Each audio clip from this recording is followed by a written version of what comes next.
ಮಾಜಿ ಶಾಸಕ ಅನಿಲ್ ಬೆನ್ಕೆ ಅವರ ಅಧ್ಯಕ್ಷತೆಯಲ್ಲಿ ನಡೆದ ಸಭೆಯಲ್ಲಿ ಪ್ರಮುಖ ವಿಷಯಗಳ ಚರ್ಚೆ ಹಾಗೂ ಚಿಂತನ ಮಂಥನ ನಡೆಯಿತು.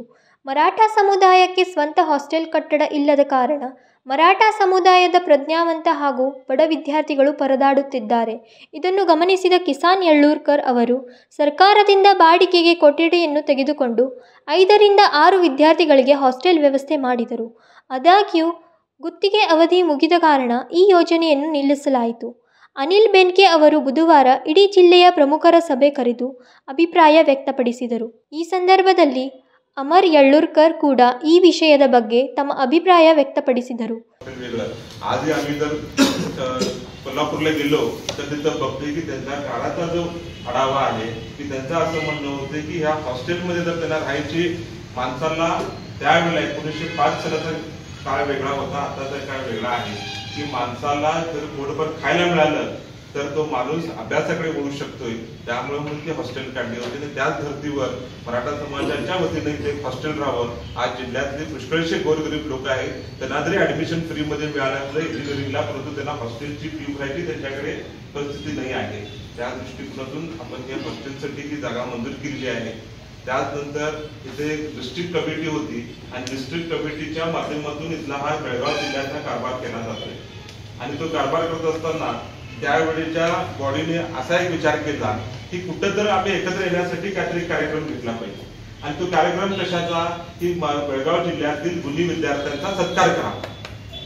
आज आपण बघतोय की बेळगाव शहरातल्या आमच्या पुष्कळच्या संस्था आहेत ते गोरगरीब विद्यार्थ्यांचा सत्कार करतायत, परंतु हा विद्यार्थ्यांचा सत्कार करायचा उद्देश त्यामागचा वेगळा होता की बेळगाव जिल्ह्यातील सर्व मराठा समाजातील जे 85 ते 80% वर मार्केटले त्यांचा कुठे सत्कार करावा ह्या दृष्टिकोनातून एक मेळावा आपण ऑर्गनाइज करत होतो. आणि मला वाटतंय सर्वसाधारण 1995 पासून सर्वसाधारण 2017 पर्यंत जोपर्यंत होतं तोपर्यंत हा कार्यक्रम व्यवस्थितरित्या पार पडत आलेला. त्यानंतरचा 2 वर्षाचा कोविडचा काळ केला, परंतु त्यानंतर हा काय आमच्या डिस्ट्रिक्ट बेळगाव जिल्हा मराठा समाजाची काय बैठक झाली नाही त्यानंतर, आणि त्यानंतर आम्ही हा कार्यक्रम बंद केलेला आहे आणि हा कार्यक्रम घेतला. तत्पूर्वी एक हॉस्टेल व्हावं त्यावेळेला जागा मंजूर झाली.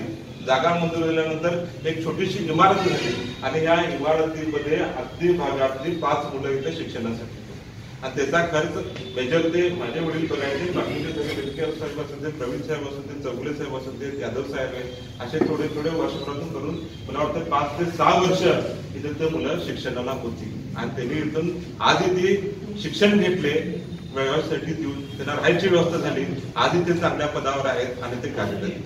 असा हा जो संस्थेचा उद्देश आहे तो संस्थेचा उद्देश कार्य करण्यासाठी एक संघटना लागते आणि त्या संघटनेमध्ये कार्य करणारे कार्यशील कार्यकर्ते लागतात. परंतु गेली 5-6 वर्ष त्या संघटनेमध्ये आज पण आम्हाला माहित नाही की कोण ऑफिस बेरर आहोत जिल्ह्याबरोबर ऑफिस बेररची आजपर्यंत ऑफिस बेरर. ಈ ಸಭೆಯಲ್ಲಿ S More, PM Jagtap, Dilip Pawar, DB Patil, YS Chougule, PH Jadhav, Amar Kagwad ಸೇರಿದಂತೆ ಮರಾಠ ಸಮಾಜದ ಹಲವು ಮುಖಂಡರು ಉಪಸ್ಥಿತರಿದ್ದರು. ಮಹಾದೇವ್ ಪವಾರ್, KMM ಕನ್ನಡ, ಬೆಳಗಾವಿ.